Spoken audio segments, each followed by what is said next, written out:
നമസ്കാരം, nation news ലൈവിലേക്ക് സ്വാഗതം. വിമാനങ്ങളിൽ പുകവലിക്കാമോ? വിമാനങ്ങളിൽ നിന്ന് പുകവലിക്കുന്നതിനെ കുറിച്ച് ഇന്ന് ചിന്തിക്കാൻ പോലും പറ്റില്ല. ആകാശയാത്രയിൽ പുകവലി വേണ്ടെന്ന തീരുമാനമുണ്ടാകുന്നത് 1990കളുടെ പകുതിയിലാണ്.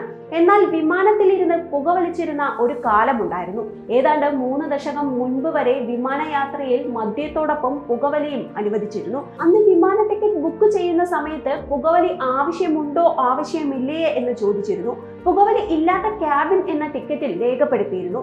ആദ്യമെല്ലാം മദ്യത്തോടൊപ്പം പുകവലിയും അനുവദിച്ചിരുന്നെങ്കിലും പിന്നീട് ഇത്തരത്തിൽ പുകവലിക്കുന്നതിനെതിരെ ആരോപണങ്ങൾ ഉയരുകയും സുരക്ഷാ കാരണങ്ങൾ മുൻനിർത്തി പുകവലി നിരോധിക്കുകയുമായിരുന്നു. ഒരു തീപ്പൊരി പോലും അപകടം സൃഷ്ടിക്കുമെന്നതിനാലാണോ വിമാനങ്ങളിൽ പുകവലിക്ക് കർശന നിരോധനമുള്ളത്? തീയും പുകയും അതിവേഗം പടരുകയും വിമാനം അപകടത്തിലാവുകയും ചെയ്യും.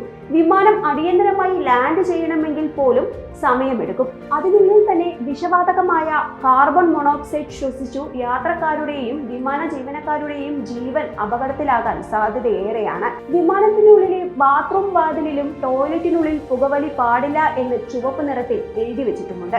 എങ്കിലും സുരക്ഷ കണക്കിലെടുത്തുകൊണ്ടാണ് എല്ലാ വിമാനങ്ങളിലും ആഷ്ട്രേ ഉണ്ട്. ആളുകൾ പലപ്പോഴും നിയമങ്ങൾ ലംഘിക്കാൻ ശ്രമിക്കും. കത്തിച്ച സിഗരറ്റുകൾ വിമാനത്തിന്റെ മൂലകളിൽ ഒളിപ്പിച്ച് തീപിടുത്തമുണ്ടാകുന്നതിന് പകരം സിഗരറ്റുകൾ ആഷ്ട്രേകളിൽ തന്നെ ഉപേക്ഷിക്കുന്നതാണ് നല്ലത് എന്ന് കരുതിയാണ് പുകവലി നിരോധനമാണെങ്കിലും ആഷ്ട്രേ വെക്കുന്നതിനുള്ള കാരണം.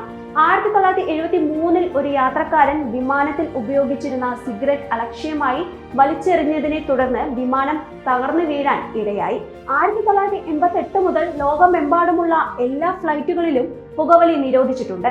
യുണൈറ്റഡ് സ്റ്റേറ്റ് ഓഫ് അമേരിക്കയിൽ നിന്നുള്ള വിമാനങ്ങളിൽ പുകവലി 2000 മുതലാണ് നിരോധിച്ചത്. പിടിക്കപ്പെട്ടാൽ $4000 വരെ പിഴ ഈടാക്കും.